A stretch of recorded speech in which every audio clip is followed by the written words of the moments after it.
¿Ok? Bueno, quiero darle la bienvenida. Vamos a tratar de ceñirnos al horario, en razón a que sé que la mayoría de ustedes quiere ir a ver el debate, ¿sí? Que comienza a las 8, entonces vamos a tratar de ajustarnos a nuestras 2 horitas, ¿sí? Quiero darle la bienvenida, de verdad que es un privilegio estar con ustedes. Definitivamente, como dice Flor, cuando uno trabaja en las cosas del Señor, se disfruta en una forma impresionante. Impresionante. Todo lo que uno diga es poquito, ¿sí? Toda la dedicación, quien más sale edificado es uno, ¿no? Entonces, pues, de verdad que es un placer estar con ustedes. La oración el día de hoy nos la va a ofrecer Javier Puerto. Entonces les voy a pedir el favor que los demás cierren sus micrófonos y vamos a quedar solo con el micrófono de Javier abierto, ¿ok?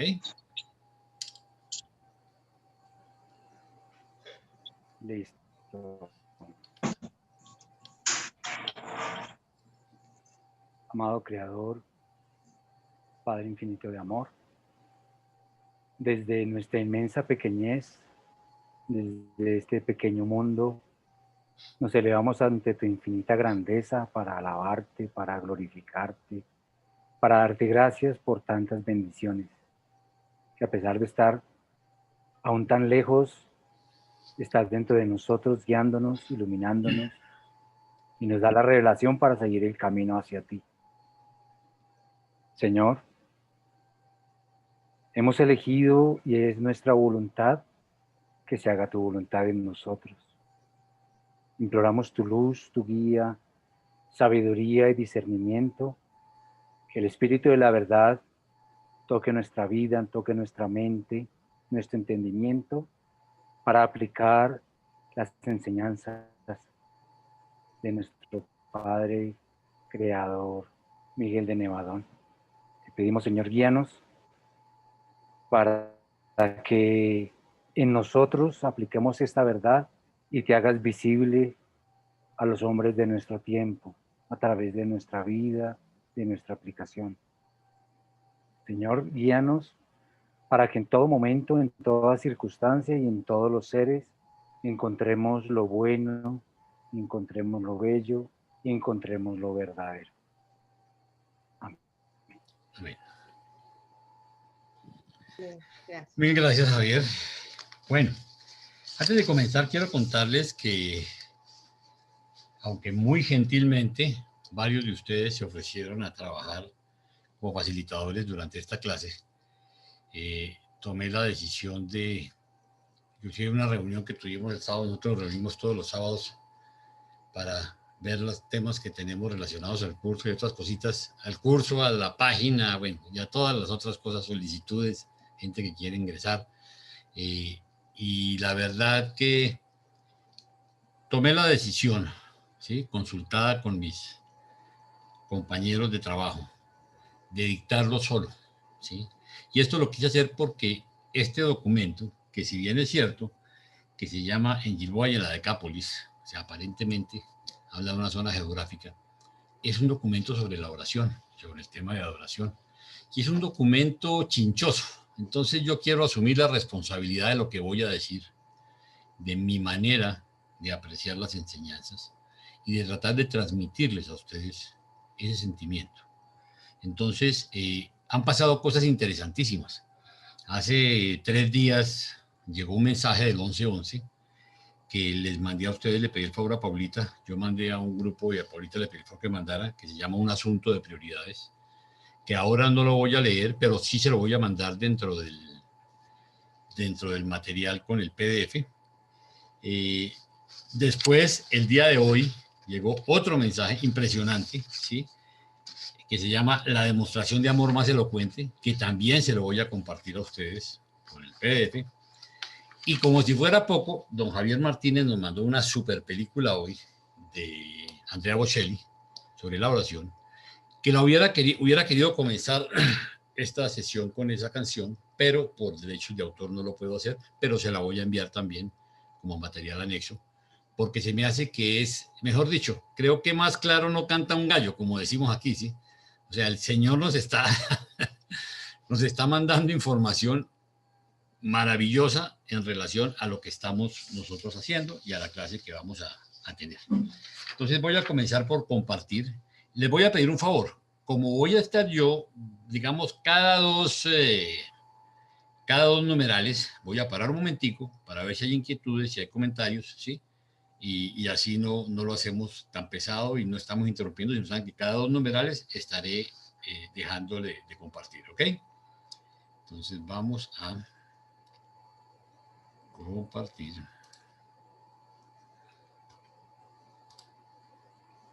Me dicen cuando lo vean, por favor.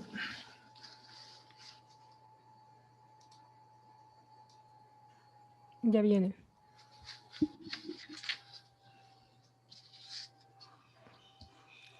Ya se ve. Ok. Bueno. Documento 144. En Gilboa y en la Decápolis. Pasaron los meses de septiembre y octubre en retiro en un campamento aislado sobre la ladera del monte Gilboa. El mes de septiembre lo pasó Jesús a solas con sus apóstoles, enseñando e instruyéndoles en las verdades del reino. Yo saqué una foto de Google Maps de lo que es el monte Gilboa, visto desde el satélite, y lo que son las laderas. Miren ustedes, yo me los imagino aquí en un campamento con sus carpas metidos ahí entre los árboles a la subida, porque desde el satélite, pues a veces no apreciamos, pero el monte Gilboa es un monte de casi 500 metros de altura, ¿no? O sea, es un señor monte, no es una lomita.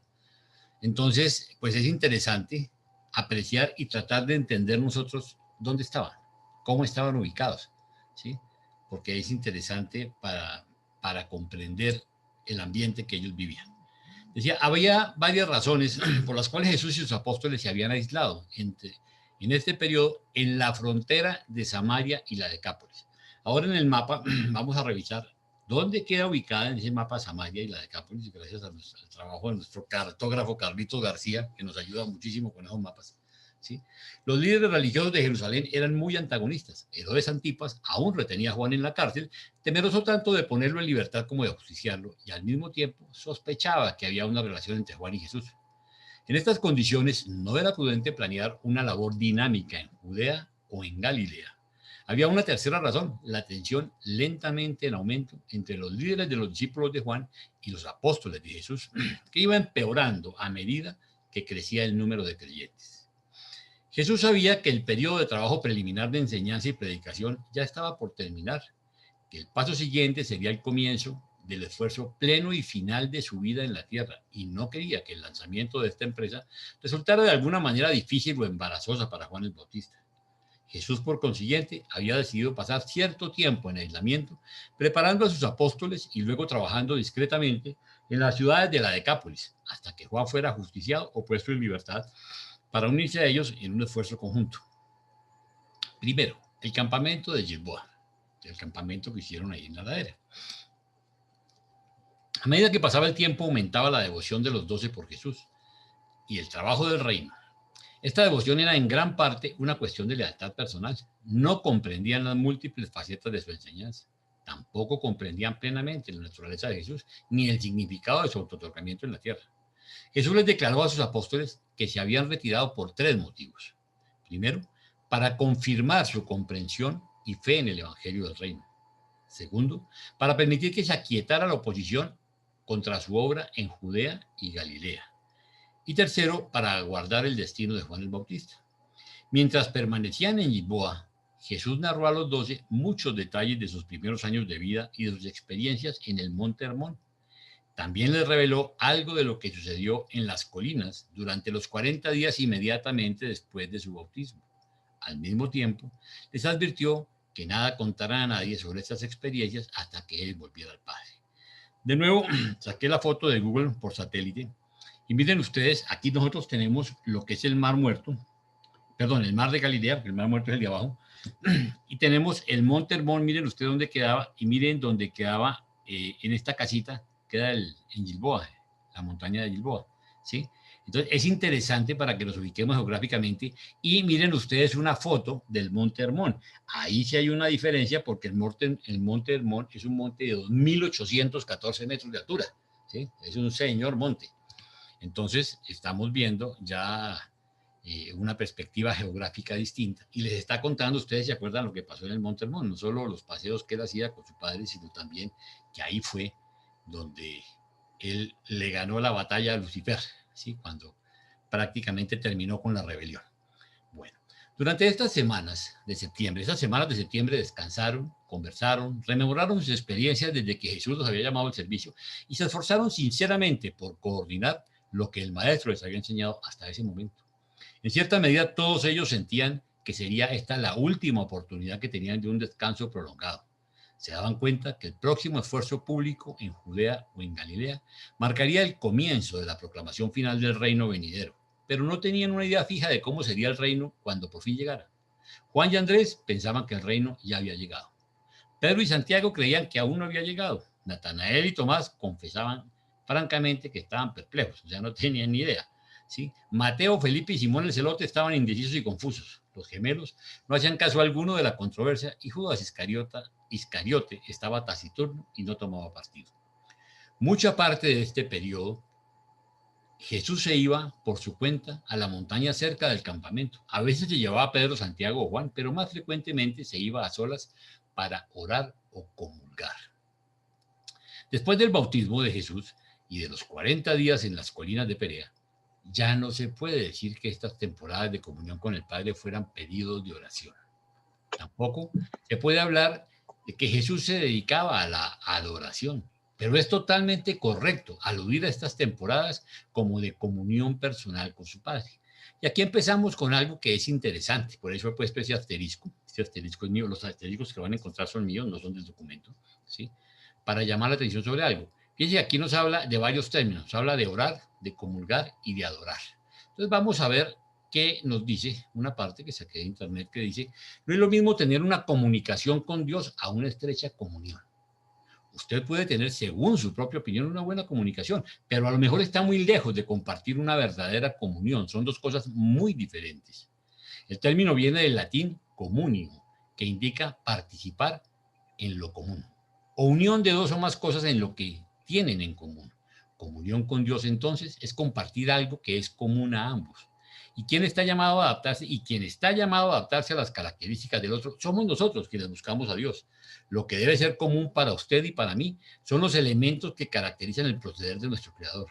Si usted no comulga con la esencia del carácter de Dios, que es amor, entonces nunca habrá tal comunión, por más que se esfuerce en tratar de mantener una comunión con Él.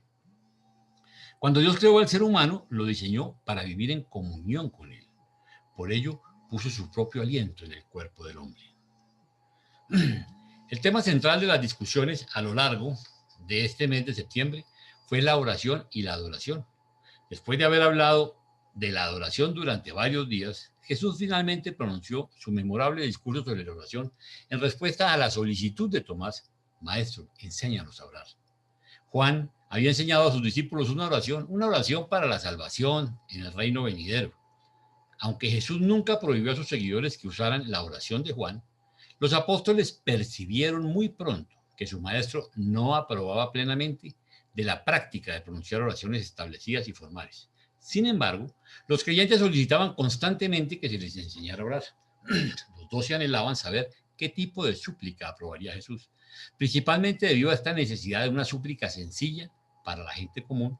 Jesús consintió, respondiendo a la solicitud de Tomás, sugerirles una forma de oración. Esta lección de Jesús tuvo lugar durante una tarde, la tercera semana de estadía del grupo en el monte Gilboa. Segundo, el discurso sobre la oración. Efectivamente, Juan nos enseñó una forma sencilla de oración. Oh Padre, límpianos del pecado, muéstranos tu gloria, revélanos tu amor y deja que tu Espíritu santifique nuestro corazón para siempre, jamás. Amén. Él os enseñó esta oración para que vosotros tuvieseis algo que enseñar a las multitudes. No era su intención que usarais tan establecida y convencional súplica como expresión de vuestra propia alma en la oración. La oración es una expresión enteramente personal y espontánea de la actitud del alma hacia el Espíritu.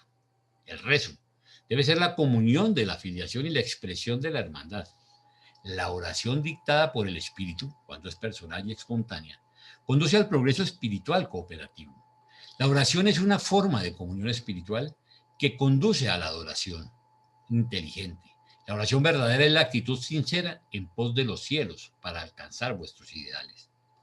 La oración es el aliento del alma y debe conduciros a persistir en vuestro intento de conocer la voluntad del Padre. Si alguno de vosotros tiene un vecino y vas a verle a la medianoche para decirle, amigo mío, préstame 3 panes, porque acaba de llegar un viajero amigo mío y nada tengo para darle, y tu vecino responde, ya no me molestes, mi puerta ya está cerrada y mis hijos y yo ya estamos acostados, por eso no puedo levantarme a darte pan, pero perseverarás y explicarás que tu amigo tiene hambre y que no tienes comida para darle. Y yo te digo que si tu vecino no quiere levantarse para darte el pan por amistad, se levantará y te dará tantos panes como necesites simplemente para que no lo importunes más. ¿Sí? Así pues, si la perseverancia gana el favor de un simple mortal, ojo con esto, imaginaos cuánto más ganará vuestra perseverancia en el Espíritu, el pan de la vida de las manos generosas del Padre en el cielo. Nuevamente os digo, pedid y se os dará. Buscad y encontraréis. Golpead la puerta y se os abrirá. Porque el que pide recibe, el que busca encuentra, y el que golpea la puerta de la salvación, la puerta se le abrirá. Y aquí yo quiero llamar mucho su atención sobre esto porque, pues, acuérdense que nosotros tenemos unas creencias comunes en cuanto a objetivos, en cuanto a propósitos, más no de forma. Y en algunas oportunidades, Javier incluso comentó que no necesitábamos orar, que el Padre sabía todo. Pero fíjense que si eso fuera así, Jesús no nos diría que nuevamente os digo, pedid y se os dará, buscad y encontraréis, golpead la puerta y se os abrirá. Porque el que pide recibe, el que busca encuentra, y el que golpea la puerta de la salvación, la puerta se le abrirá. Es una enseñanza de Jesús, ¿sí? Ahora dice, ¿qué padre entre vosotros, ante la súplica inmadura del hijo, vacilaría en dar según la sabiduría paterna y no de acuerdo con la solicitud errónea del hijo? Si el niño necesita pan, le darás una piedra solo porque insensatamente la solicitó. Si tu hijo necesita pescado, le darás una serpiente de agua solo porque apareció en la red con el pez y el niño tontamente la pide.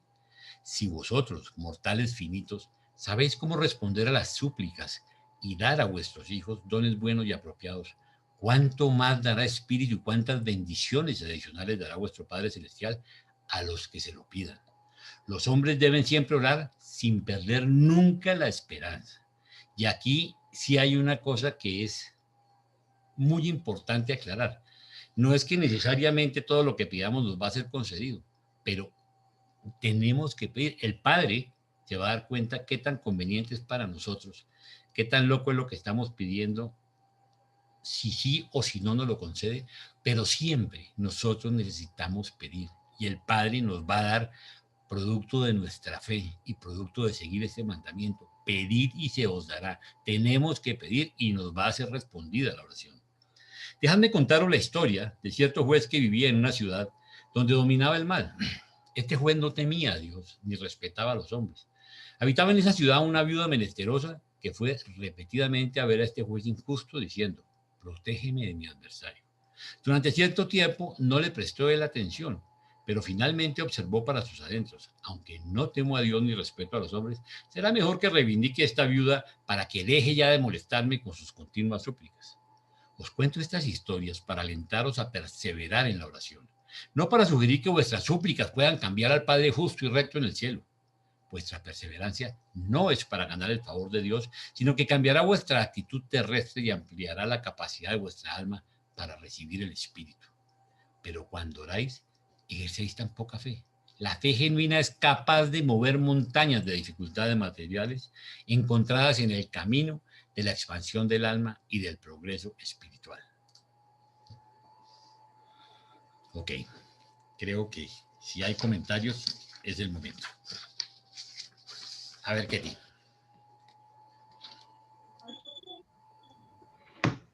Me encantó mucho esa palabra comunión. Sí, la había leído antes, pero creo que ahora sí estoy recapacitando, ¿no? Tenemos oración, tenemos meditación, ¿no? Y tenemos la adoración. Y ahora tenemos la comunión. Una pregunta, si tanto el Padre como nosotros, por ejemplo, tenemos ese deseo de difundir la verdad, la revelación que está escrita en el libro de Urantia. Estaríamos comulgando porque estamos compartiendo las mismas inquietudes. Digamos, el Padre no tiene inquietudes, pero es el deseo del Padre. Y nosotros estamos trabajando a su servicio. ¿Sería esto una comunión? A ver, pero yo te diría algo. Una cosa es estar sintonizado, ¿sí? En el sentido de propósito, y es más, lo que con tanta claridad dice, en el sentido de compartir el amor, ¿sí?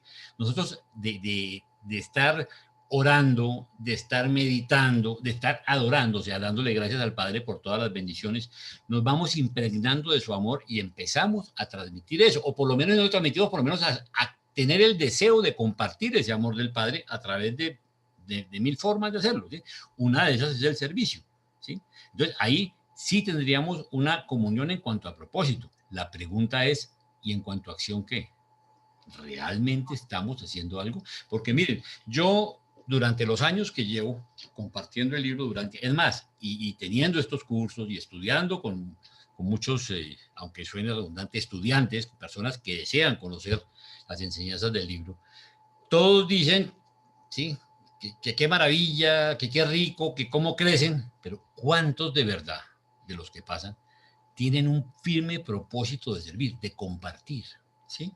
Unos tenemos la disculpa de que, es que no sé qué, es que la gente no me escucha, es que la gente no quiere oír, es que me dicen que estoy loco, es que me dicen que eso es satán y todas las barbaridades que le dicen a uno, ¿sí? Pero lo único cierto es que cuando yo tengo un propósito claro de servicio, nosotros vamos a encontrar la forma de hacerlo. Y ahí es donde pedimos guía, ahí es donde pedimos inspiración, ahí es donde la oración nos ayuda en todo ese proceso. Porque listo, está bien, yo con mi humilde conocimiento, con eso que estoy recibiendo, deseo compartir. ¿Cómo lo hago? ¿Qué debo hacer? ¿Qué debo hacer dentro de mi capacidad? No todos tenemos los mismos talentos, no todos tenemos facilidad para expresarnos, no todos tenemos el conocimiento eventualmente. Ahora se presenta, sobre todo al principio entre la gente, una cosa es lo que yo siento, lo que yo recibo, y otra cosa es lo que yo soy capaz de expresar y transmitir, ¿sí? Casualmente, y ahora lo vamos a ver más adelante, Jesús no es muy amigo de las oraciones públicas. De hecho, no le gustaban. ¿Por qué nosotros oramos siempre cuando vamos a comenzar una clase? ¿O por qué oramos siempre cuando vamos a dar una charla? Porque imploramos guía celestial y porque imploramos ser instrumentos en manos del Señor para que sea Él el que nos dicte lo que nosotros debemos hacer y decir, ¿sí? Realmente, y lo he compartido con Javier, con Flor, con Paulita, nosotros en nuestras reuniones, llega un momento y que está bien, nosotros estudiamos, nosotros nos preparamos, nosotros armamos nuestros muñequitos, ¿sí? Con toda la mejor disposición, pero cuando llega la hora de la verdad, tú sabes que recibes ayuda de lo alto. O sea, hay momentos en que tú no sabes ni cómo dijiste lo que dijiste, porque fuiste inspirada en ese momento. Yo les digo que nosotros tenemos un tubo en directo donde nos soplan lo que debemos decir. Y es por eso que oramos pidiendo guía. No es por impresionar a nadie, no es por hacer una oración bonita, no, es para recordar que nos estamos poniendo en manos del Señor y que queremos ser sus instrumentos, pero que es Él el que nos va a decir qué hacer y qué decir, ¿sí? Entonces, ahí empieza a haber comunión.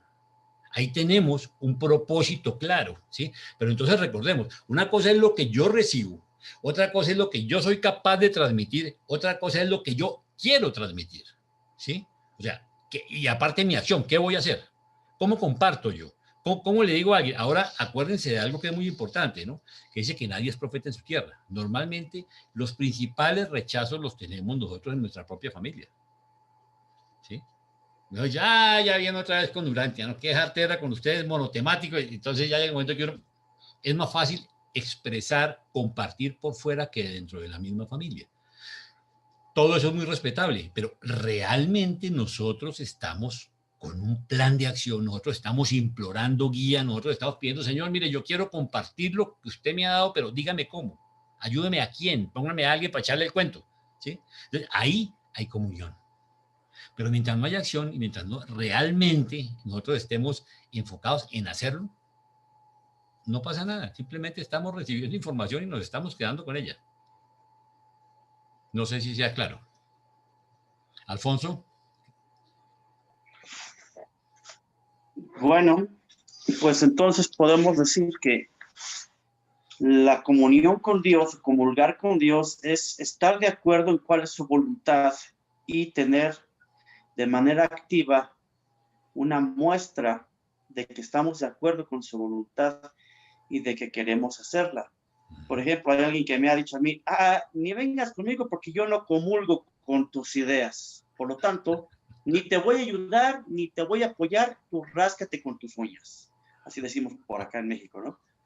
Algo así. Entonces, debe ser comunión con Dios, es estar conscientes de nuestra relación que hay entre padres, el Padre Universal y nosotros, sus hijos, y que como hijos conocemos cuál es su voluntad y que estamos de acuerdo en hacerla, no nada más en saberla, sino en hacerla. Correcto. Y que para eso requiere estar orándole a Él para que nos dé éxito en hacerla. Entonces, lo contrario, pues entonces no habría comunión. Bueno, pero sería hay algo un tema, pasivo. Sí, hay un tema que es muy interesante y que es un tema, yo les cuento que mientras más lo analizo, mientras más trato de hacerlo, como que más me cuesta y a veces yo mismo como que no me hallo en la situación. La diferencia entre orar y adorar. Definitivamente, nosotros tenemos que ser claros que adorar es darle gracias al Padre, ¿correcto? Nosotros no estamos en función de, o sea, no deberíamos pedirle al Padre cosas, sino agradecerle cosas. Porque en conducto regular, en línea directa, nosotros tenemos un papá y una mamá, que es Miguel, y el espíritu materno del universo local, que es nuestra mamá, ¿correcto? A ellos, nosotros, con ellos debemos pedirle cosas, con ellos debemos pelear, como digo yo les decía el sábado, yo necesito pelear, alegar, así como yo discutía con papá, y lo hablo sanamente y respetuosamente, pero a veces necesito auxilio y a veces no encuentro consuelo y a veces necesito gritar, necesito, ayúdenme, auxilio, ¿sí? O sea, llega el momento en que uno como que no encuentra qué más hacer y necesita tener con quién. Digamos que en línea regular es Miguel y el espíritu materno. Pero me pasa algo, yo empiezo a dar gracias al Padre y resulta que yo, vamos a suponer, a las 4 de la mañana empiezo mi adoración y me pueden dar tranquilamente las 5:30 y no he parado de dar gracias y no le he dicho nada a Miguel, a mi papá y a mi mamá, o sea, no he pedido nada y sigo dando gracias y me podía quedar todo el día dando gracias, ¿no? Entonces a veces digo, uy, pero entonces, ¿qué hago? O termino pidiéndole al Padre, ¿sí? Aunque sé que no es para él, pero termino diciéndole porque entonces volvemos, empiezo a repasar dentro de mí cuáles son los elementos, ¿sí? Que constituyen la identidad eterna. Y definitivamente el Padre nos dio la personalidad, que es, digamos, el único elemento que no cambia a través de todo el camino, ¿sí? Todos los demás es cambiante. Entonces, ¿cuándo le digo al Padre y cuándo le digo al Hijo? Todavía me cuesta trabajo. Yo les confieso que hay veces que me pierdo, o hay veces empiezo a pedir y entonces me vuelvo pedigüeño y no doy gracias. Pues entonces no le dije al Padre, o termino dándole gracias a Miguel y pidiéndole a Miguel, o termino dándole gracias al Padre y pidiéndole al Padre y se me arma un sancocho, pero me cuesta trabajo. Pero hay algo que sí es cierto en la enseñanza de Jesús. Pedid y se os dará. Pedid y recibiréis. Él casi que había de mandamiento. Dice, pidan. Pero ¿saben cuál es el problema también? Que como no le dedicamos suficiente tiempo a este ejercicio, no desarrollamos la fe necesaria, ¿sí? Entonces, eso también es muy importante. Yo puedo entender que yo necesito algo y lo pido y está bien, dentro de mi pedido y dentro de mi conocimiento sé que el Señor puede que me lo conceda, puede que me lo cambie, pero yo voy a ser bendecido con una respuesta. ¿Realmente mi fe es tan grande para eso? Marta. Buenas noches, ¿cómo están? ¿Cómo estás? Frente a esto, Jaime, yo te quiero decir cuál ha sido mi proceso y de verdad que hablando de comunión, de lo que éramos antes a lo que somos hoy en día o particularmente yo, lo mismo que tú, yo pongo el reloj a las 5 de la mañana desde un tiempo para acá y yo me levanto a orar, ¿sí? Y está bien, me pasa lo que a ti te pasa y yo comienzo a dar gracias, pero pues como que ya tengo un orden establecido, como un orden en que ya sé lo que es adoración, ya sé lo que es comunión y ya sé a quién dirigirme. Incluso yo comienzo a darle gracias a los ancianos de los días, al infinito no cualificado, al cualificado, a todos, y les digo a los 7 espíritus rectores, a Orbontón, y de ahí para abajo todos los personajes que me he aprendido, todos los seres que me he aprendido. Pero mira que es algo que yo ya lo integré como mi rutina.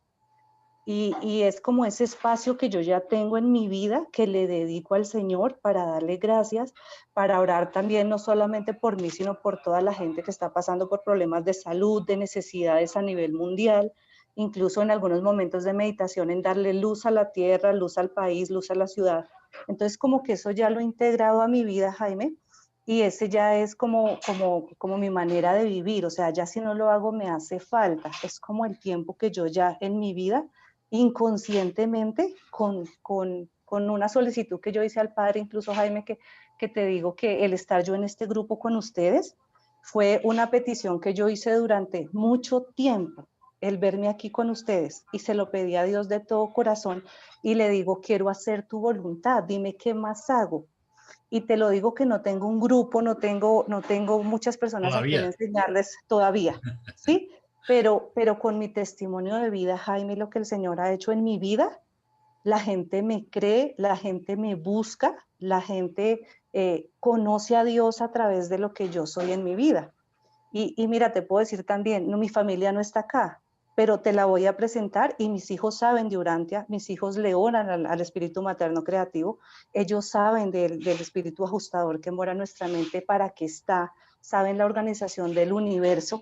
Entonces, como que yo no tengo muchos alumnos, pero yo pienso que he enfocado es a enseñarle a mi familia esa manera de vivir, y de esa manera lo hemos hecho, Jaime, de verdad. Y para mi familia, que somos 8, te lo cuento, en mi casa, yo soy la única que tengo esta manera de vivir, y todo el mundo me cree y todo el mundo me busca por esa manera que yo tengo de vivir, y que soy como un testimonio, ¿sí? No estoy diciendo una cosa, estoy siendo coherente, no digo una cosa y hago otra, o mi vida es un desastre, sino que toda mi vida ha sido alineada como a la voluntad de Dios, Jaime. Te felicito, Martica, y me alegro. Y cuando vayas a dar luz, dale luz a Pablo, que está sin luz. Gracias. Bueno, si no hay más inquietudes, vamos a continuar porque hay muchas cositas. Entonces voy a compartir de nuevo, ¿les parece bien?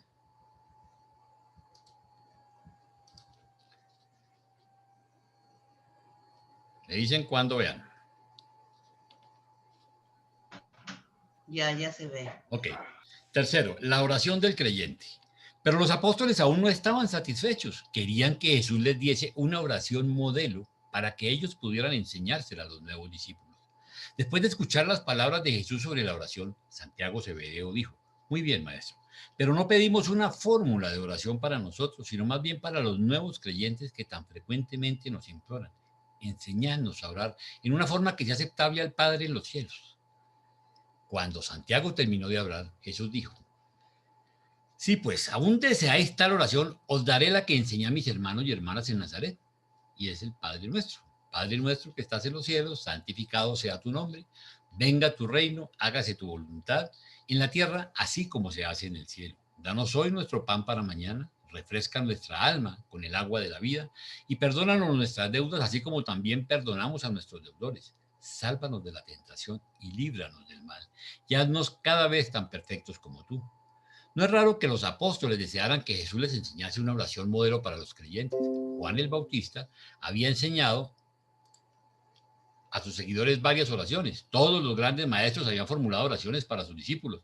Los maestros religiosos de los judíos tenían unas 25 o 30 oraciones establecidas que recitaban en las sinagogas, aún en la calle. Jesús estaba particularmente en contra de orar en público. Hasta este momento los 12 tan solo le habían escuchado rezar unas pocas veces.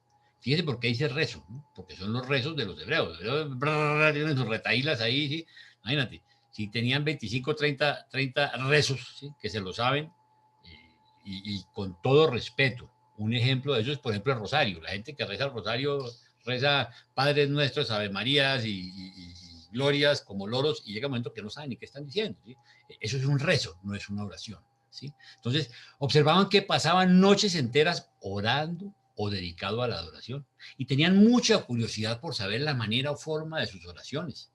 Realmente no sabían qué contestar a las multitudes que suplicaban que se les enseñara a rezar, así como Juan había enseñado a sus discípulos. Jesús enseñó a los 12 que debían orar siempre en secreto, que debían alejarse a solas, en la serenidad de la naturaleza, o encerrarse en sus cuartos para orar.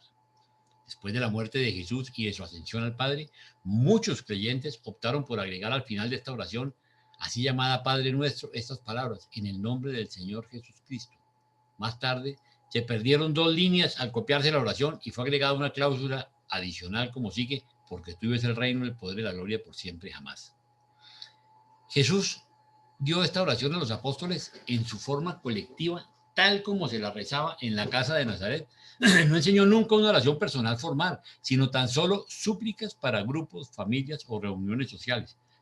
Aún así, tampoco accedió a hacerlo espontáneamente. Jesús enseñaba que la oración eficaz debe ser, primero, altruista, no solamente para uno mismo. Segundo, creyente, de acuerdo con la fe. Tercero, sincera, de corazón honesto. Cuarto, inteligente, de acuerdo con las propias luces, o sea, con lo que nosotros vamos entendiendo. Quinto, confiada, en sumisión a la voluntad omnisapiente del Padre. O sea, de saber que lo que Él nos dé, que nos va a contestar y que sí nos va a responder y que sí nos va a dar. Que nos está diciendo, pedid se os dará, pero de acuerdo a su sabiduría. Cuando Jesús pasaba noches enteras en la montaña rezando, lo hacía principalmente en súplica para sus discípulos, sobre todo para los 12. El maestro muy poco oraba por sí mismo, aunque sí practicaba mucha adoración de naturaleza, de la comunión de entendimiento con su Padre en el paraíso. Más sobre la oración. Durante varios días después del discurso sobre la oración, los apóstoles continuaron preguntando al maestro sobre esta práctica importantísima y adoradora. Las enseñanzas de Jesús sobre la oración y la adoración, impartidas a los apóstoles durante estos días, pueden ser resumidas y expuestas en un lenguaje moderno como sigue. La repetición sincera y honesta de una súplica, cuando esta oración es la expresión sincera de un hijo de Dios y es pronunciada con fe, aunque desatinada o imposible de responder directamente, siempre servirá para expandir la capacidad de recepción espiritual del alma. Ojo, siempre servirá para expandir la capacidad de recepción espiritual del alma. En toda oración, recordad que la filiación es un don. Ningún niño tiene que hacer nada para ganar el estado de hijo o hija. El hijo terrestre adquiere el ser por voluntad de sus padres. De la misma manera llega el Hijo de Dios a la gracia y a la nueva vida del Espíritu por voluntad del Padre en el cielo. Por consiguiente, el reino del cielo, la filiación divina, debe ser recibida por el Hijo como si fuese un niño pequeño. La rectitud, el desarrollo progresivo del carácter se gana, pero la filiación se recibe mediante la gracia y por la fe. La oración condujo a Jesús a la supercomunión de su alma con los gobernantes supremos del universo de los universos. La oración conducirá a los mortales de la tierra a la comunión de una verdadera adoración. La capacidad espiritual del alma para recibir determinada cantidad de bendiciones celestiales que pueden conseguirse personalmente y que se pueden percibir conscientemente como respuesta a la oración. Y vuelvo aquí a la explicación. No es lo mismo tener una comunicación con Dios a una estrecha comunión. Usted puede tener, según su propia opinión, una buena comunicación, pero a lo mejor está muy lejos de compartir una verdadera comunión. Son dos cosas muy diferentes. Les repito, el término viene del latín comunio, que indica participar en lo común o unión de dos o más cosas en lo que tienen en común.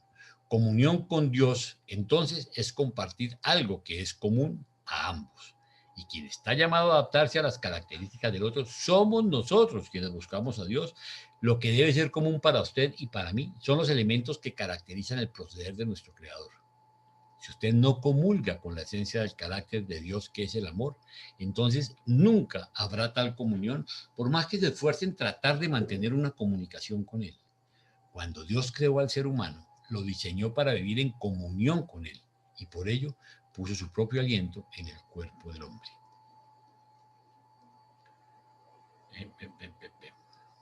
Okay.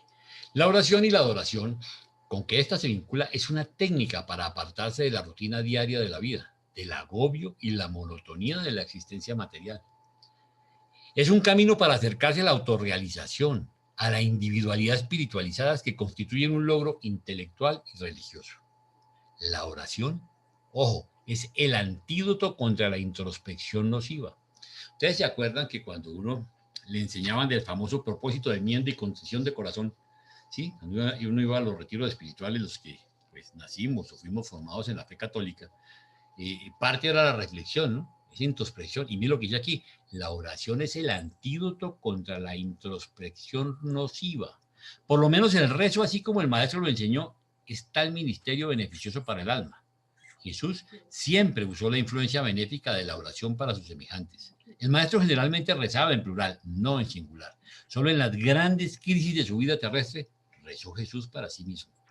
El diccionario de la lengua española, hablando de la oración, lo define como dirigirse mentalmente o de palabra a una divinidad o a una persona sagrada, frecuentemente para hacerles una súplica. El término introspección se refiere a la actitud de prestar atención a los procesos internos del propio sujeto. Esto es, la capacidad del sujeto para centrar la atención en sus propias percepciones, inquietudes, sensaciones y pensamientos. La introspección como acto de autoconciencia le permite al sujeto analizarse a sí mismo y reflexionar sobre su proceder, sus conductas, sus procesos de aprendizaje o sus emociones frente a determinadas circunstancias. Por ello, esta noción juega un papel importante tanto en la filosofía como en la psicología y en la espiritualidad. La oración es el aliento de vida del espíritu en medio de la civilización material de las razas humanas. La adoración es la salvación para las generaciones de mortales en busca de placer. Orar es como recargar las baterías espirituales del alma y adorar sería como sintonizar el alma para captar las transmisiones universales del Espíritu Infinito del Padre Universal, nuestro ajustador. La oración es la mirada sincera y anhelante del Hijo dirigida a su Padre Espíritu. Es el proceso psicológico de intercambio de la voluntad humana por la voluntad divina. La oración es una parte del plan divino, ojo, para transformar lo que es en lo que debería ser. Ojo con esa frase, transformar lo que es en lo que debería ser. Una de las razones por las cuales Pedro, Santiago y Juan, quienes con frecuencia acompañaron a Jesús en sus largas noches de vigilia, nunca le escucharon rezar, fue porque su maestro no solía pronunciar con palabras sus oraciones. Casi todo su orar, Jesús lo hizo en espíritu y en el corazón en silencio. De todos los apóstoles, Pedro, Santiago, estuvieron más cerca de comprender las enseñanzas del Maestro sobre la oración y la adoración. Y aquí antes de continuar, yo quisiera añadir algo. Quiero hablarles un poquito de un proceso que a veces nosotros tenemos claro que se llama el proceso de santificación, que tal vez tiene que ver con lo que Marta nos decía ahora, ¿sí? ¿Qué significa el proceso de santificación? El proceso de santificación es algo que va haciendo el Espíritu dentro de nosotros. Nosotros no necesitamos hacernos propaganda. Mire cómo soy de bueno, mire cómo he cambiado, ¿sí? Mire que ya no soy una porquería, que ya no hago esto, que no hago lo otro, porque eso es lo único que se hace en los procesos de introspección, por eso la introspección nociva, ¿sí? Que es un mea culpa de que yo con yo todo lo malo. Eso es una porquería porque mire todo lo que hago y no he podido con esto, no he podido con lo otro. No, la santificación es un proceso en el cual nos lleva a ser mejores personas, día a día. De verdad reconocer que esos principios de verdad, belleza y bondad formen parte, pero parte real de nuestra vivencia diaria, ¿sí? O sea, ¿cómo soy una mejor persona? ¿Cómo soy mejor con mi familia, con mi esposa, con mis hijos, con mis vecinos, en mi trabajo? Ahí es donde empieza ese proceso de santificación que se va logrando en la medida en que yo tengo esa comunión con el Espíritu, ¿sí? Porque me lleva realmente a vivir ese amor. Entonces aquí no se trata de simplemente ser mejores personas. Listo, ya somos mejores personas. ¿Y qué? ¿Y qué sacamos con eso? ¿Qué estoy haciendo yo al ser una mejor persona? ¿Cómo estoy, ahí sí como decía Marta, llevando esa luz a los demás? Pero tiene que haber un plan consciente. O sea, nada en la vida pasa porque sí. ¿Sí? Nosotros hacemos que las cosas pasen. Nosotros tenemos que tener planes. Nosotros tenemos que implorar ayuda para realmente poder colaborarle a nuestro Padre Miguel en la obra. ¿Cuál es la obra de él? Dar a conocer, revelar a nuestro Padre Celestial. O sea, empezar a la gente a mostrarle un Dios distinto, un Dios de amor, un Dios maravilloso que además es nuestro papá, ¿sí? Que es el Padre de nuestro espíritu, ajustador, que es el Padre de nuestra personalidad. Pero, ¿cómo lo hago?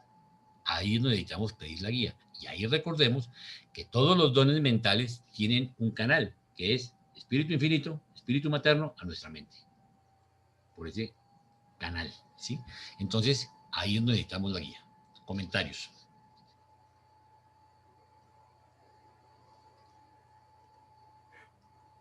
¿No hay? Continuamos entonces. Me dicen cuándo. Aquí nos vamos a referir a unas oraciones modelo.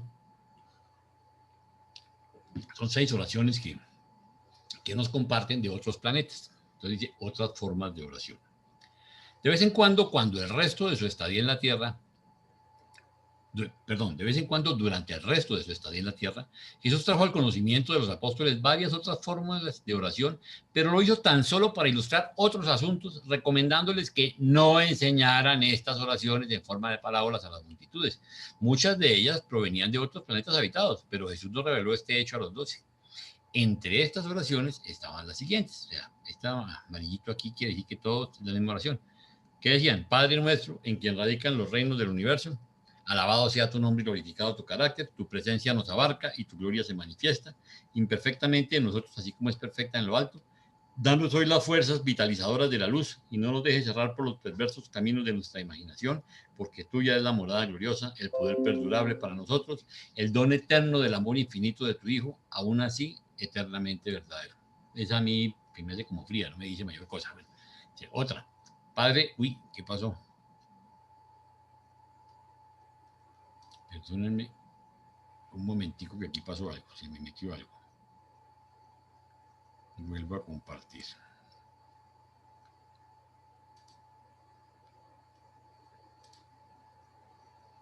Me dicen de nuevo. Ya, se ve bien. Okay. Listo. Padre nuestro, creador que estás en el centro del universo, otórganos tu naturaleza, danos tu carácter, haznos tus hijos e hijas por la gracia y glorifica tu nombre a través de nuestro perfeccionamiento eterno. Danos tu espíritu ajustador y controlador para que habite y more en nosotros, para que podamos hacer tu voluntad en esta esfera, así como los ángeles cumplen tu mandato en la luz. Sostiénenos en este día, en nuestro progreso y camino por la verdad. Líbralos de la inercia del mal y de toda transgresión pecaminosa. Sé paciente con nosotros, así como nosotros dispensamos amor y comprensión a nuestros semejantes. Derrama el espíritu de tu misericordia en nuestros corazones mortales. Llévanos de la mano paso a paso por el incierto laberinto de la vida. Y cuando llegue nuestro fin, recibe en tu seno nuestro espíritu fiel. Aún así, que no se cumplan nuestros deseos, sino tu voluntad. Este tiene cositas que he puesto en amarillo que como que me llegan más. La otra. Padre nuestro celestial, perfecto y justo, guía y dirige hoy nuestra travesía, santifica nuestros pasos y coordina nuestros pensamientos. Condúcenos para siempre por los caminos del progreso eterno. Llénanos de sabiduría hasta la plenitud del poder y danos vitalidad con tu energía infinita.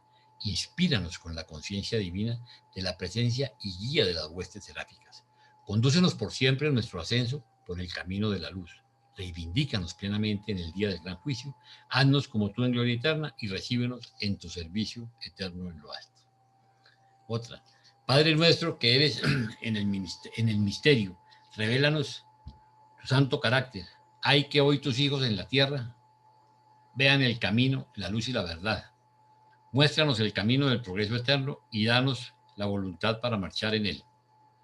Afianza en nosotros tu reino divino y concédenos así el pleno dominio de nosotros mismos y no nos dejes errar por los caminos de autoridad y muestre. No nos dejes errar por los caminos de oscuridad y la muerte. Condúcenos por siempre junto a las aguas de vida. Escucha estas nuestras oraciones y acógelas. Complácete en hacernos más y más como tú. Finalmente, por tu Hijo divino, recíbenos en tu abrazo eterno. Aún así, no se hará nuestra voluntad sino la tuya. Otra. Glorioso Padre y Madre en uno combinados. Miren el concepto. Perdón. Leales seamos a tu naturaleza divina, que tu esencia misma revive en nosotros y a través de nosotros, por el don y otorgamiento de tu Espíritu Divino, reproduciéndote así imperfectamente en esta esfera, así como te muestras perfecta y majestuosamente en lo alto. Danos tu día, y conduce... me perdí. Perfectamente en esta esfera, así como te muestras perfecta y majestuosamente en lo alto. Danos día a día tu dulce ministerio de hermandad y condúcenos en todo momento por el camino del servicio amoroso. Sé por siempre e incansablemente paciente con nosotros, así como nosotros mostramos nuestra paciencia con nuestros hijos. Danos la sabiduría divina que todo lo hace bien, y el amor infinito que se vuelca a todas las criaturas. Concédenos tu paciencia y clemencia, para que cuando nuestra caridad abrace a los débiles del reino, y cuando nuestra carrera se acaba, haz que honre y glorifique tu nombre, que complazca a tu buen espíritu y que satisfaga a quienes cuidan nuestra alma. No según nuestros deseos, Padre nuestro amante, sino según tus deseos de bien eterno para tus hijos mortales. Que así sea. Y la última dice, nuestra fuente infinitamente fiel y centro todopoderoso, que sea santificado y reverenciado el nombre de tu Hijo misericordioso. Tu gracia y tus bendiciones han descendido sobre nosotros. Danos fuerza para hacer tu voluntad y cumplir tu mandato. Danos en todo momento el alimento del árbol de la vida. Refréscanos día a día con el agua viva del río de la vida. Condúcenos paso a paso por fuera de la oscuridad y hacia la luz divina. Renueva nuestra mente por las transformaciones del espíritu residente, y cuando finalmente nos llegue a nuestro fin mortal, acógenos en ti e instálanos en la eternidad. Sigue nuestra cabeza con las diademas celestiales del servicio fructífero, y glorificaremos al Padre, al Hijo y a la influencia santa. Que así sea para siempre jamás en un universo sin fin. La otra, Padre nuestro que moras en los lugares secretos del universo, honrado sea tu nombre y reverenciada tu misericordia y respetado tu juicio. Haz que el sol de la justicia brille sobre nosotros con el fulgor del mediodía, mientras te imploramos que guíes nuestros pasos extraviados en la luz vacilante del atardecer. Llévanos de la mano en los caminos que tú elijas, y no nos abandones cuando el camino sea difícil en las horas oscuras. No nos olvides, así como nosotros tan a menudo te olvidamos y te abandonamos. Pero sé misericordioso y ámanos así como nosotros deseamos amarte a ti. Contémplanos con compasión y perdónanos con misericordia, así como nosotros perdonamos en justicia a los que nos afligen en injuria. Que el amor y la devoción, el autootorgamiento del Hijo, que el amor, la devoción y el autootorgamiento del Hijo majestuoso nos dé vida eterna con tu infinita misericordia y amor.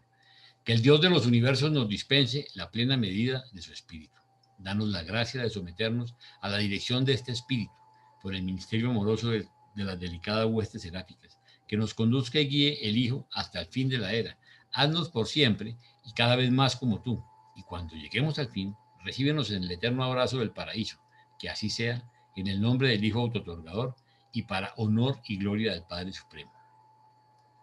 Aunque no se les permitió a los apóstoles usar en sus enseñanzas públicas estas lecciones de cómo orar, todas estas revelaciones les resultaron muy provechosas en sus experiencias religiosas personales.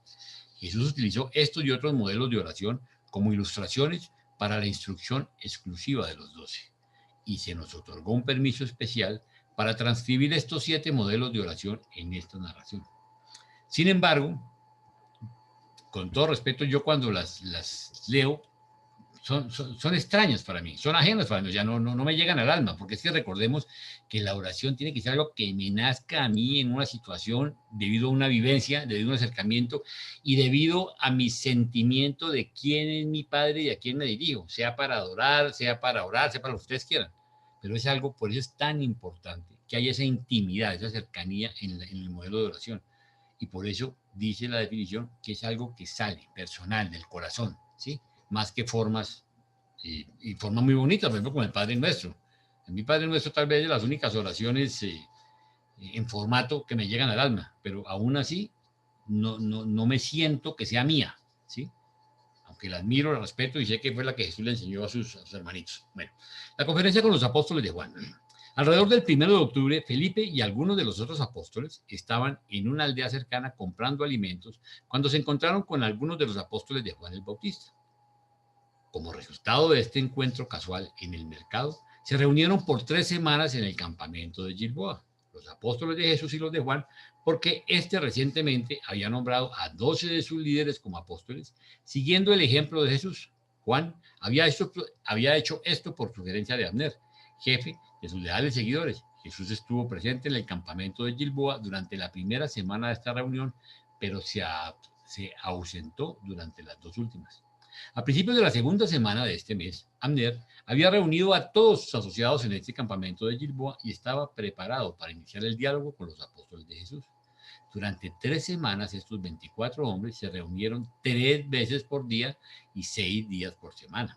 La primera semana, Jesús se mezcló con ellos en las reuniones de la mañana, la tarde y la noche. Los participantes deseaban que el maestro se reuniese con ellos y presidiese las deliberaciones conjuntas, pero se negó categóricamente a participar en sus discusiones, aunque consintió en dirigirle la palabra en 3 ocasiones.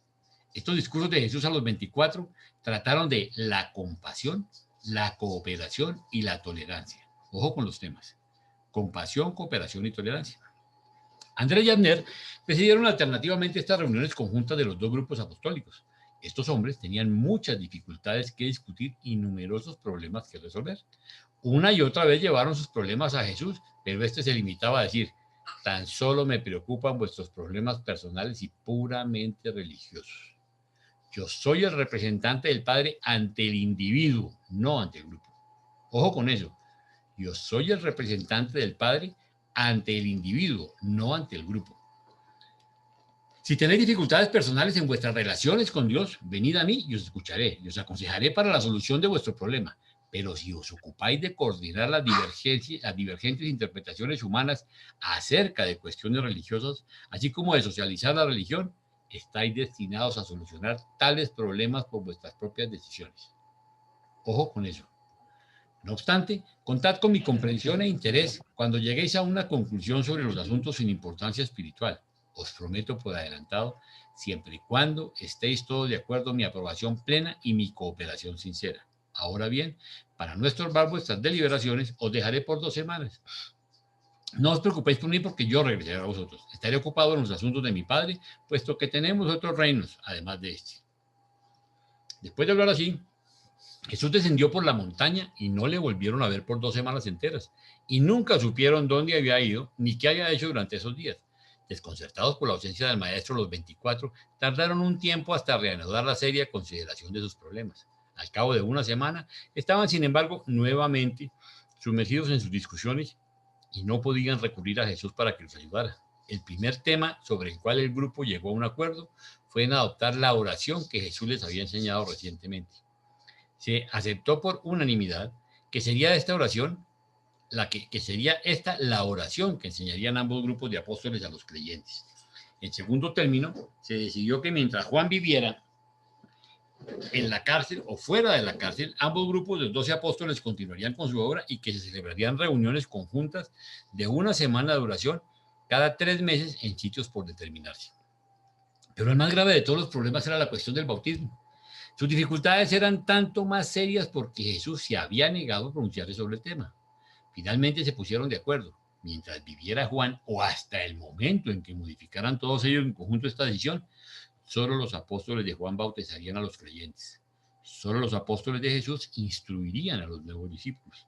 Por consiguiente, desde ese momento hasta la muerte de Juan, 2 de los apóstoles de Juan acompañaban a Jesús y sus apóstoles para bautizar a los creyentes, ya que el concilio conjunto había votado por unanimidad que el bautismo sería el paso inicial para presentar un frente común en relación a los asuntos del reino. Fíjense ustedes el rollo que se les armaba por un rito. Y miren la actitud de Jesús frente a ese rito. A continuación se decidió que en caso de morir Juan, sus apóstoles comparecerían ante Jesús y se someterían a su dirección, y que ya no bautizarían más a menos que recibieran autorización de Jesús o de sus apóstoles. Después votaron que en caso de morir Juan, los apóstoles de Jesús comenzarían a bautizar con agua como un símbolo del bautismo del Espíritu Divino. La cuestión de si el arrepentimiento debía vincularse o no con la predicación del bautismo se dejó a criterio de cada grupo. No se tomaron decisiones obligatorias. Los apóstoles de Juan predicaban: arrepentíos y sed bautizados. Los apóstoles de Jesús proclamaban: creed y sed bautizados. Esta, pues, es la historia del primer intento de los seguidores de Jesús por coordinar esfuerzos divergentes y reconciliar diferencias de opinión, organizar iniciativas de grupo, regular las observancias externas y socializar las prácticas religiosas personales, o sea, rituales. Se consideraron también muchos otros asuntos de menor importancia que fueron resueltos por unanimidad. Estos 24 hombres tuvieron una experiencia verdaderamente notable durante estas 2 semanas.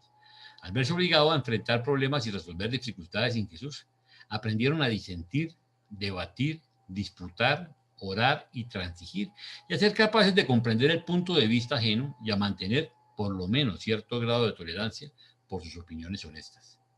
En la tarde de la discusión final sobre los asuntos financieros, regresó Jesús, se enteró de sus deliberaciones, escuchó sus decisiones y dijo Estas pues son vuestras conclusiones y ayudaré a cada uno de vosotros a llevar a cabo el espíritu de vuestras decisiones conjuntas.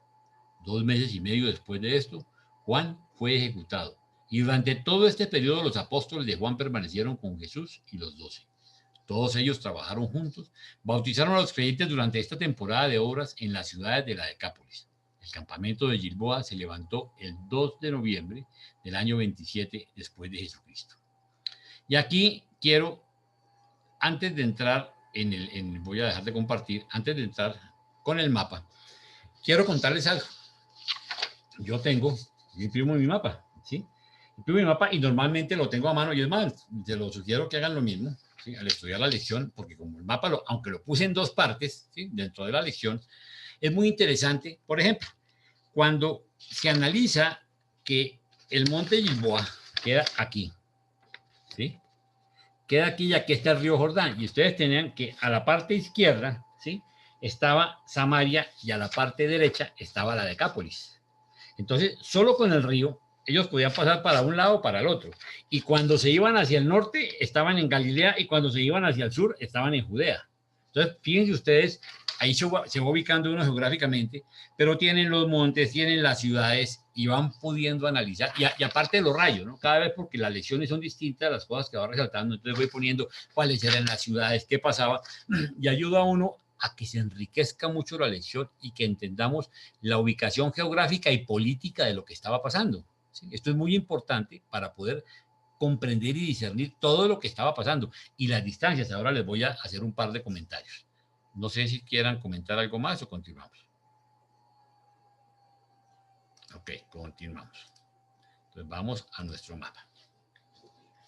Este mapita fue preparado para este documento y entonces aquí tenemos y vamos a encontrar varias cosas. Entonces primero, Galilea en la parte de arriba, Cafarnaún, pero miren que Cafarnaún está al otro lado del Jordán, al lado del mar de Galilea, que era donde estaba la casa de Zebedeo. Y aquí estaba el astillero de Zebedeo, donde Jesús tenía negocios con el papá de los hermanos Zebedeo.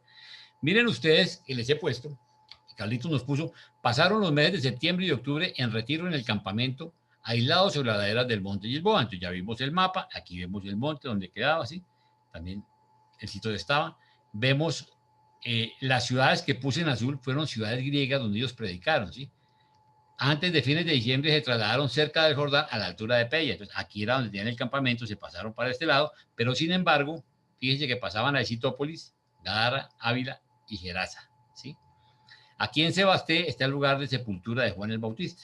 Aquí estaba Perea, en los meses de noviembre y diciembre del año 27. Jesús y los 24 trabajaron en las ciudades griegas de Decápolis, en especial en Esitópolis, ¿sí? Que la vemos aquí, Gerasa, Ávila y Gadara. Bueno, aquí está Macerus, que era el lugar donde estaba preso Juan el Bautista, ¿sí? Juan el Bautista fue decapitado y alguien dijo que querían enterrarlo en Sebasté, que era en la ciudad donde estaba Abner y estaban ellos, y se lo llevaron de aquí para allá. Yo quiero hacerles un ejercicio. Yo hice una medición con Google Maps y de Macerus a Sebasté hay 91 kilómetros en línea recta, sin contar que tenían que atravesar el río Jordán, ¿sí? Sin contar que estaban caminando por el desierto y sin contar que iban con un cadáver descabezado. No sé cómo lo embalsamaron, pero ustedes se imaginan con esas temperaturas lo que era caminar 91 kilómetros de aquí a aquí con un cadáver descabezado. O sea, son cosas que son impresionantes.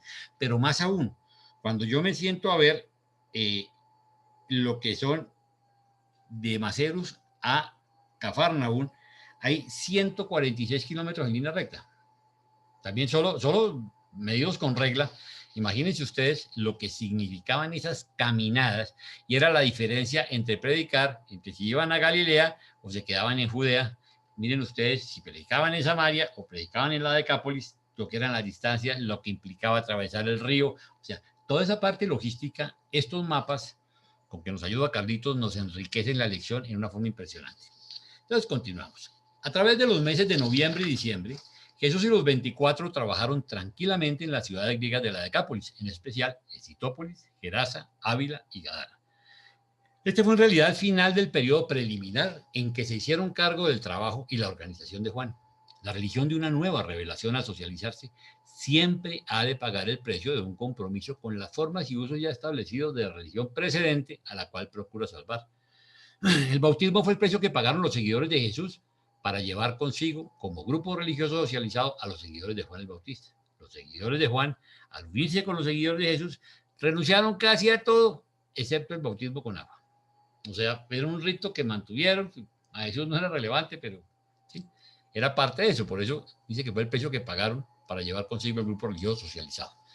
Jesús hizo poca enseñanza pública durante esta misión en las ciudades de la Decápolis. Pasó mucho tiempo enseñando a los 24 y tuvo muchas reuniones especiales con los 12 apóstoles de Juan. Con el tiempo comenzaron a comprender por qué Jesús no iba a visitar a Juan en la cárcel y por qué no había hecho esfuerzo alguno para liberarlo. Pero nunca pudieron comprender por qué Jesús no realizaba obras milagrosas y por qué rehusaba mostrar signos exteriores de su autoridad divina. Antes de ir al campamento de Gilboa, ellos creían en Jesús, sobre todo por el testimonio de Juan, pero pronto empezaron a creer como resultado del contacto con el Maestro y sus enseñanzas. Durante estos 2 meses, el grupo trabajó la mayor parte del tiempo en pares, saliendo del campamento uno de los apóstoles de Jesús con uno de los de Juan. El apóstol de Juan bautizaba, el de Jesús enseñaba, y ambos predicaban el evangelio del reino tal como lo entendían. Así ganaron muchas almas entre estos gentiles y judíos apóstatas. Abner, el jefe de los apóstoles de Juan, se convirtió en creyente devoto de Jesús. Más adelante fue nombrado dirigente de un grupo de 70 instructores a quienes el maestro encomendó la predicación del evangelio. En el campamento cerca de Pella, miren el mapita. A finales de diciembre se trasladaron cerca del Jordán, a la altura de Pella, donde reanudaron las enseñanzas y la predicación. Tanto judíos como gentiles acudían a este campamento para escuchar el evangelio. Una tarde, mientras Jesús estaba enseñando a la multitud, algunos amigos íntimos de Juan trajeron al maestro el último mensaje que había de recibir de Juan. Juan llevaba 1 año y medio en prisión, y la mayor parte de ese tiempo Jesús había trabajado muy silenciosamente. Por consiguiente, no era extraño que Juan se preguntara qué pasaba con el reino. Los amigos de Juan interrumpieron las enseñanzas de Jesús para decir: Juan el Bautista nos envía a que te preguntemos, ¿eres de veras el libertador o hemos de buscar a otro?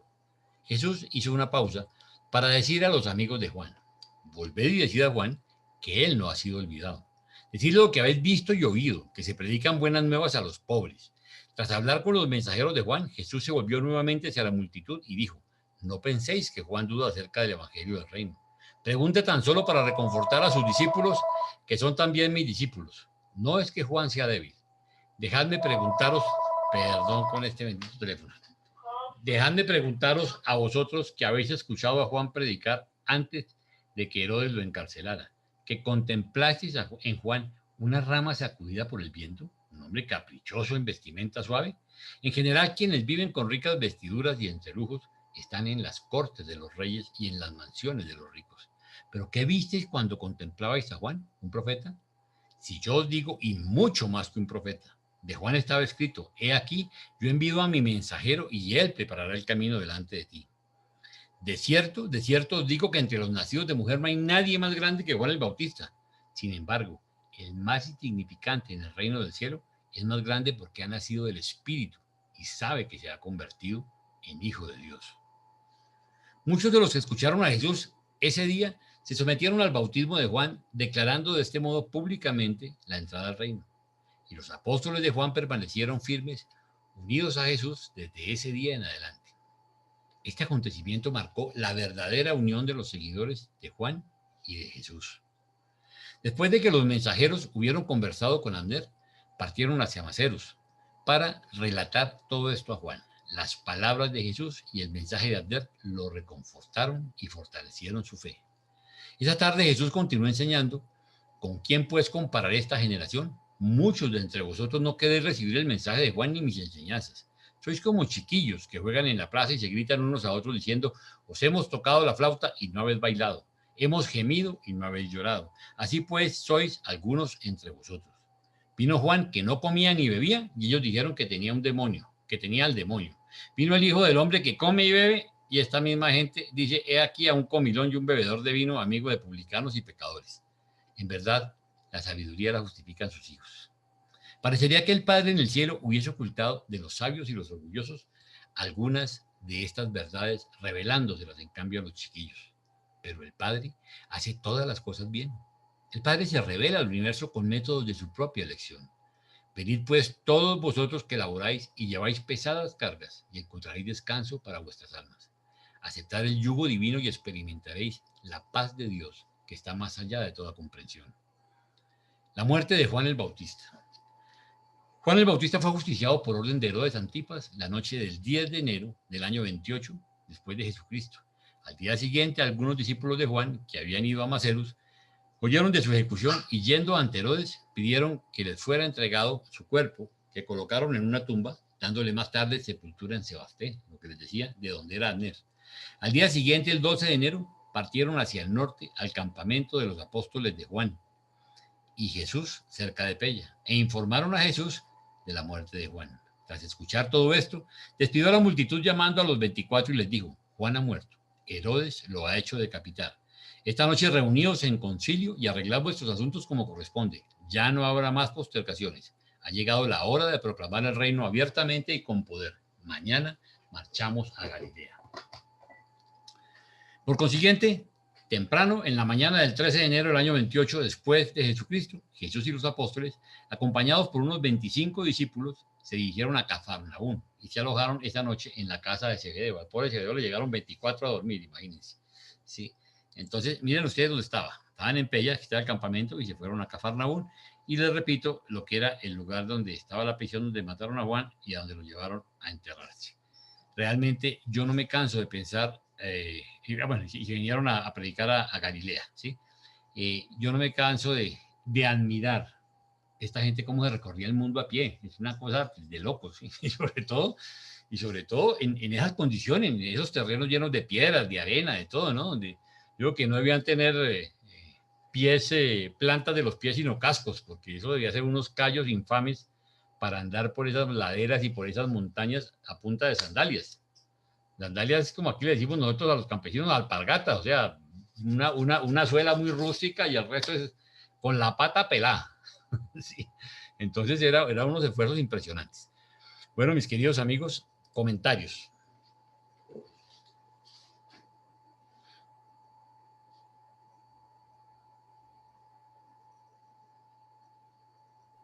¿No hay comentarios? Yo quisiera hacer un comentario. Claro que sí, Alfonso. Este ejemplo del esfuerzo que hicieron por comulgar con la voluntad de Dios, del Padre Universal, que también era la voluntad de Jesucristo, nuestro Padre Universal local, Cristo Miguel de Nevadón, requirió mucho esfuerzo por parte de ellos. En aquellos tiempos no contaban con los recursos con los que contamos hoy nosotros. Y ciertamente creo que a nosotros ahora se nos facilita más el tener contacto con mucha gente. Quizás no tengamos la necesidad de ir caminando por todo el mundo, pero es una bendición que haya habido hijos del Padre Universal urantianos que hayan inventado estos medios de comunicación como lo está haciendo Zoom para nosotros, y que mediante este medio nosotros estemos llegando a muchas partes del mundo. Y lo que nos hace reflexionar es que debemos hacer el esfuerzo por utilizar estos recursos que facilitan mucho más que en aquel tiempo, ¿verdad? Para hacer la voluntad del Padre y comulgar con Él utilizando estos recursos. Es cuestión de valorar qué es lo que se tiene y lo que no se tiene. Lo que no se tenía en aquel tiempo, en el tiempo de los apóstoles, requirió o les exigió muchísimo esfuerzo. Y en cuanto a nosotros, quizás no se requiere ese esfuerzo, pero sí el esfuerzo de familiarizarnos con la tecnología, no ser renuentes a usar la tecnología, no decir, es que no lo entiendo, no puedo, no me gusta, yo estaba más a gusto como antes y ahora como que no me gusta. Esto es cuestión de valorar y tener la mente fija en el reino. Alfonso, Eso no solo es cierto, sino que estos días que me preguntaban que a dónde estábamos llegando, me puse a sacar cuentas. Nosotros estamos llegando a 22 países, es una cosa de locos. Esta clase está siendo vista en 22 países, entre América y Europa, ¿sí? Yo me quedo aterrado, me puse a sacar una relación de país por país donde tenemos alumnos y seguidores, y la tecnología es una maravilla, pero no solo es la tecnología, Alfonso. Todos los días me están... Mire, desde que yo comencé a trabajar con Flor, yo creo que yo he mandado miles, no cientos, miles de veces los cuadritos de Flor. Y todavía la gente ve los cursos al principio, necesito los cuadritos del prólogo de Flor. O sea, ustedes no saben el impacto de lo que las herramientas que estamos creando están teniendo en la gente.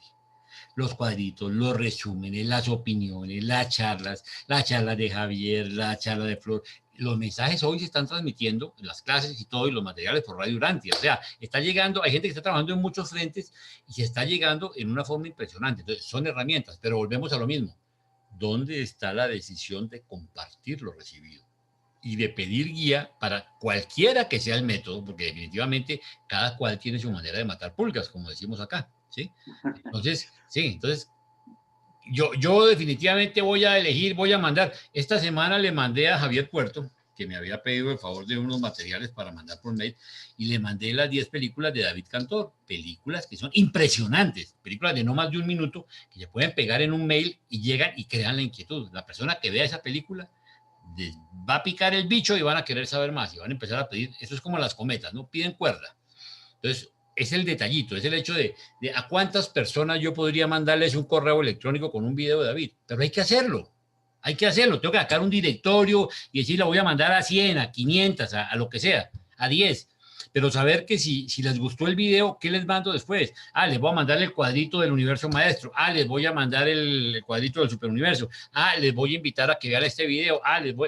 Pero tenemos que tener un plan, porque tenemos herramientas. Esta semana una de las personas de Ketty compartió unos cuadros, unas presentaciones muy interesantes. O sea, yo me quedo aterrado de cómo hay gente haciendo cosas maravillosas. Usemos las herramientas, usemos el trabajo. Es impresionante lo que tú dices, Alfonso, pero hoy tenemos 1000 elementos. No tenemos que caminar en el desierto, no tenemos que andar recorriéndonos el mundo a pie. Tenemos, mire, estamos llegando a 22 países, desde la comodidad de nuestras casas, con todas las herramientas, pero ¿estamos decididos a hacerlos? O sea, es algo, o sea, tenemos las herramientas. Hagan el plan ustedes. ¿A cuántas personas ustedes le pueden mandar el videito de David y después el cuadrito del superuniverso y después el cuadro universo maestro y después el libro en PDF? Y ya deje que el resto lo haga el Señor. Ya hicieron ustedes su parte, pero tiene que haber un plan, la decisión de actuar. Si no, no estamos en comunión. Estamos recibiendo y sí, qué rico, somos unos duros. ¿Pero y qué? ¿Para qué nos sirve? Ahí es donde está la diferencia.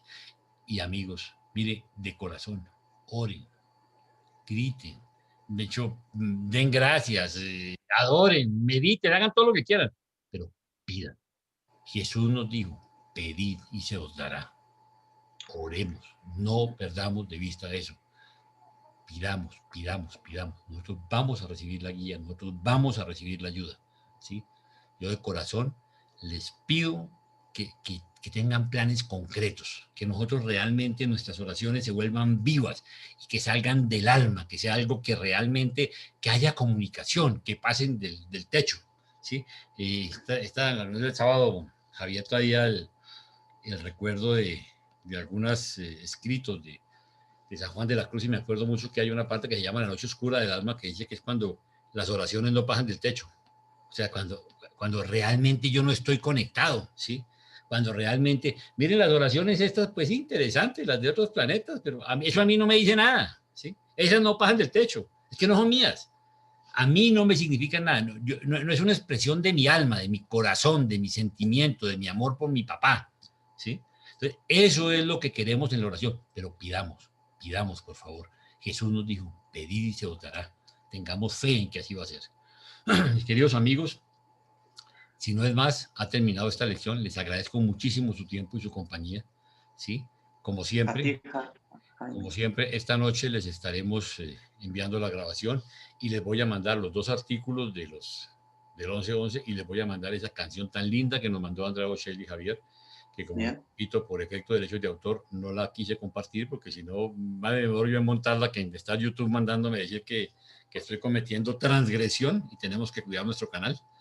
Entonces, usen el material. Que el Señor los bendiga y de verdad que ha sido un placer una vez más estar con ustedes. Mil gracias por su compañía.